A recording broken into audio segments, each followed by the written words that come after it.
I also want to thank the county, Judge Jenkins. I want to thank the FBI. I want to thank the governor. The Lieutenant Governor flew in last night. The President called me from Poland, and all your commentators have wished us well and are praying for us. And I want to say from our heart, we feel that. And so thank you. I am now going to tell you some not good news for you reporters, and that is we've got a criminal investigation going on. And our number one job is to make sure the citizens of Dallas are safe. So we're not going to tell you anything about the suspects, and we're not going to answer any questions on that. We will when it's the right time. Now is not the right time. But a lot has happened in the last 5 or 6, 7 hours since we talked. I guess it was early in the morning. And I want Chief Brown to give you an update on that. I'm proud of him. He's been working so hard these last few hours. We've been with families, and we've been trying to make sure that the city is safe this morning, and I believe it is. Chief Brown. Thank you, Mayor. We're hurting. Our profession is hurting. Dallas officers are hurting. We are heartbroken.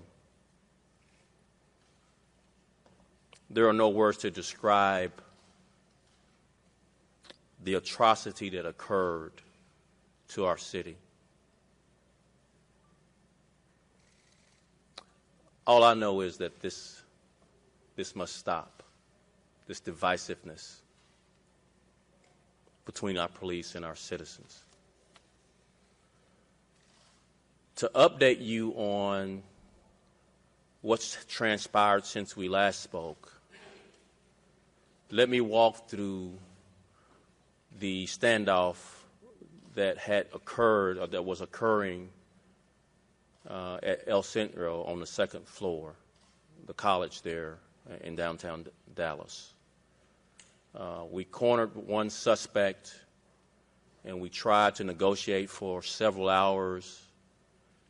Negotiations broke down. We had an exchange of gunfire with the suspect.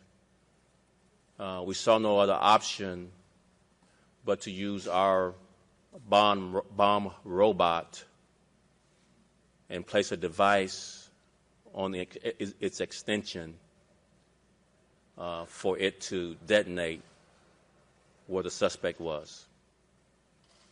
Other options would have exposed our officers to grave danger. The suspect is deceased as a result of detonating the bomb. The reporting that the suspect killed himself is not accurate. We've confirmed that he's been deceased because of the detonation of the bomb. Our hostage negotiator did an exceptional job getting this suspect to talk before he died during the hours of negotiating that eventually broke down. And I want to share with you some of the comments from this suspect. The suspect said he was upset about Black Lives Matter. He said he was upset about the recent police shootings. The suspect said he was upset at white people. The suspect stated he wanted to kill white people, especially white officers. The suspect stated that we will eventually find the IEDs. The suspect stated he was not affiliated with any groups, and he stated that he did this alone. The suspect said other things that are part of this investigation so that we can make sure that everyone associated with this tragic event is brought to justice.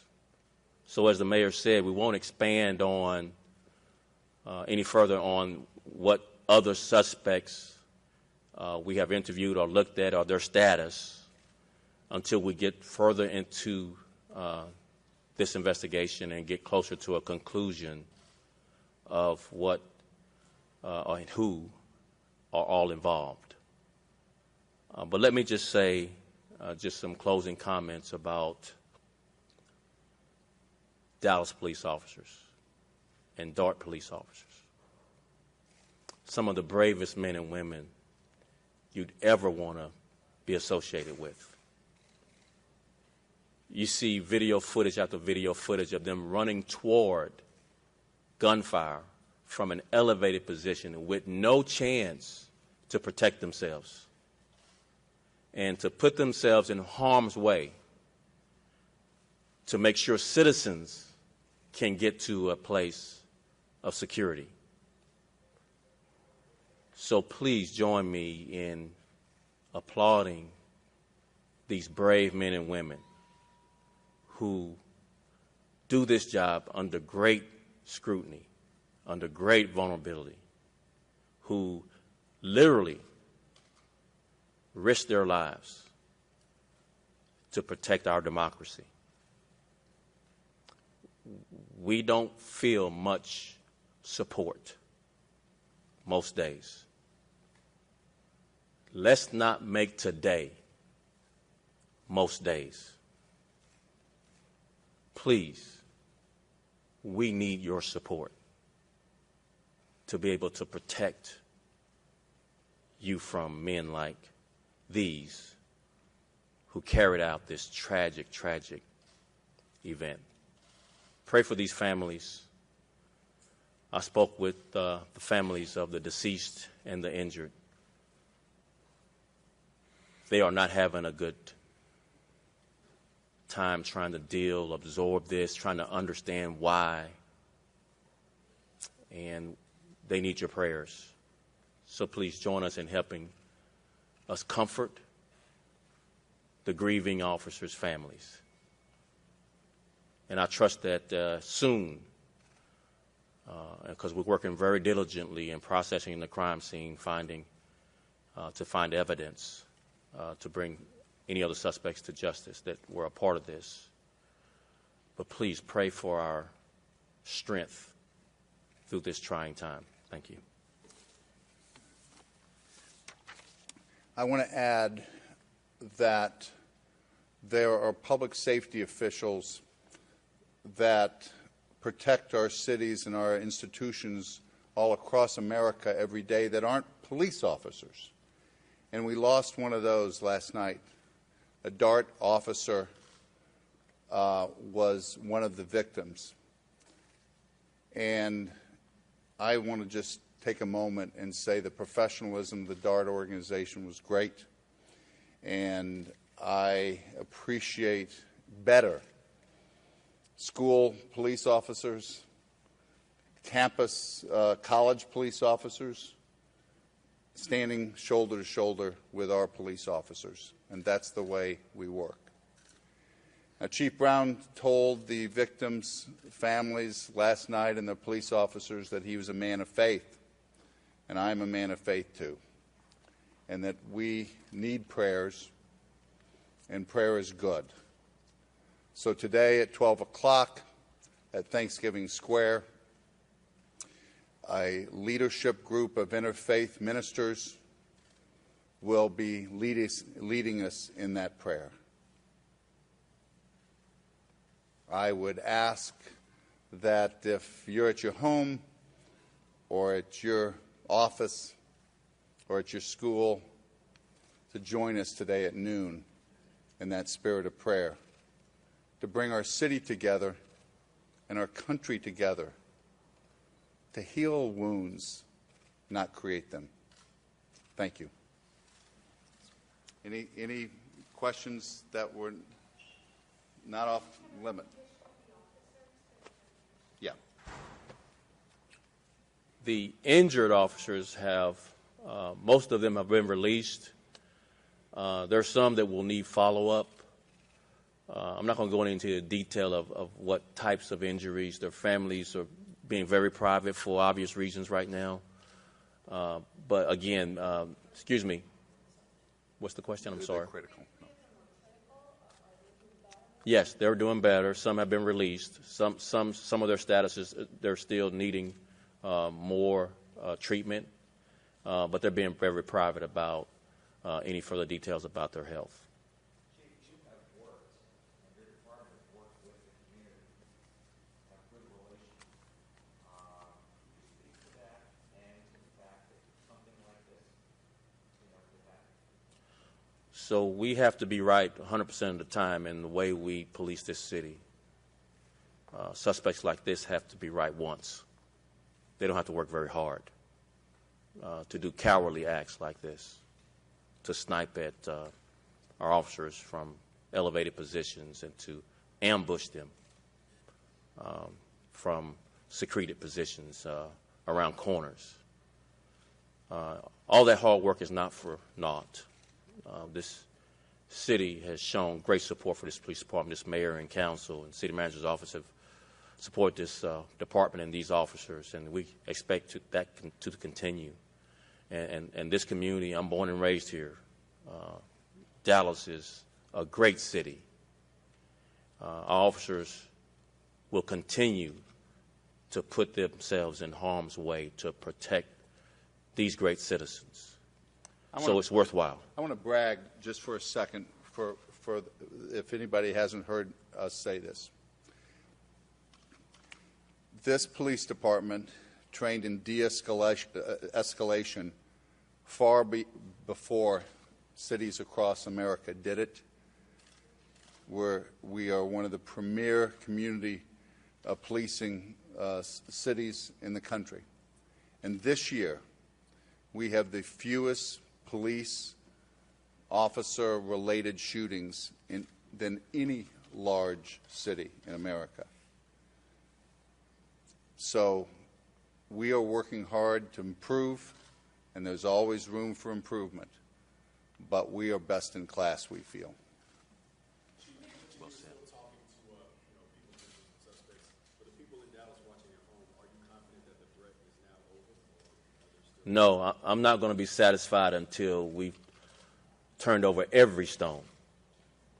We've got some level that this one suspect did do some of the shooting, but we're not satisfied that we've exhausted every lead.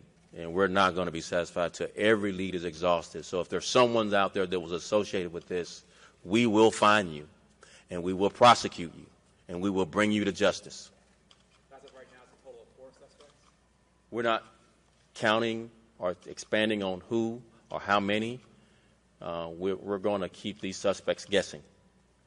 Can you talk about I know your first focus right now is on the officers and the investigation, but can you or the mayor talk about the impact this will have on the way protests or demonstrations are conducted in the city of Dallas, or is it too early? Well, I'm going to let Chief Brown make any strategic decisions.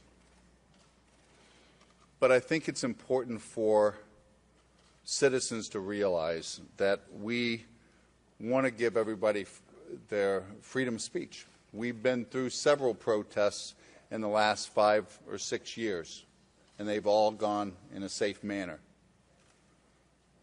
But the chief makes decisions at times that people could be critical of.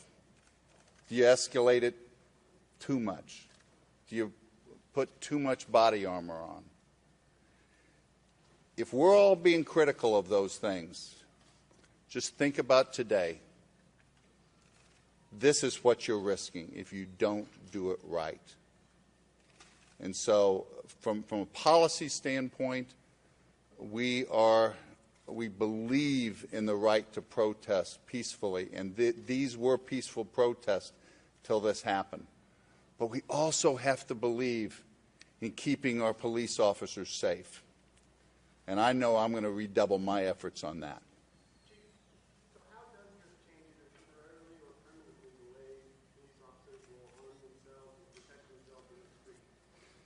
Again, I just want to expand on the mayor's comments. Police officers are guardians of this great democracy, the freedom to protest, the freedom of speech, the freedom for expression.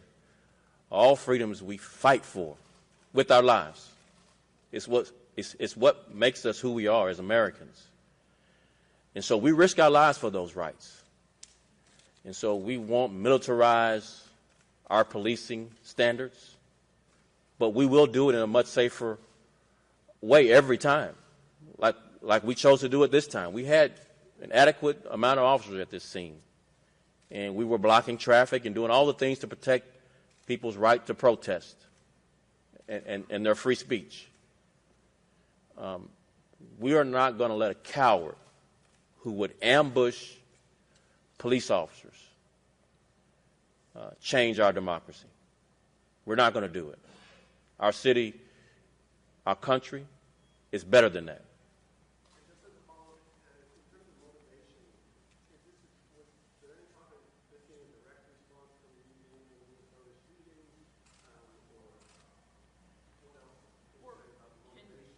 Can you say at all whether this is someone who was having some mental stability problems and just looking for an opening to react, or is this something more organized? Can you talk about that? All of those questions would just be speculation to answer. We can't get into the head of a person that would do something like this. We negotiated with this person. They seemed lucid during the negotiation. He wanted to kill officers. And he expressed killing white people. He expressed killing white officers. He expressed anger for Black Lives Matter. None of that makes sense. None of that is a reason or legitimate reason to do harm to anyone. So the rest of it would just be speculating on what his motivations were. We just know what he said. That's what he said to our negotiators. Hey guys, thank you. We still have a lot of work to do. We're gonna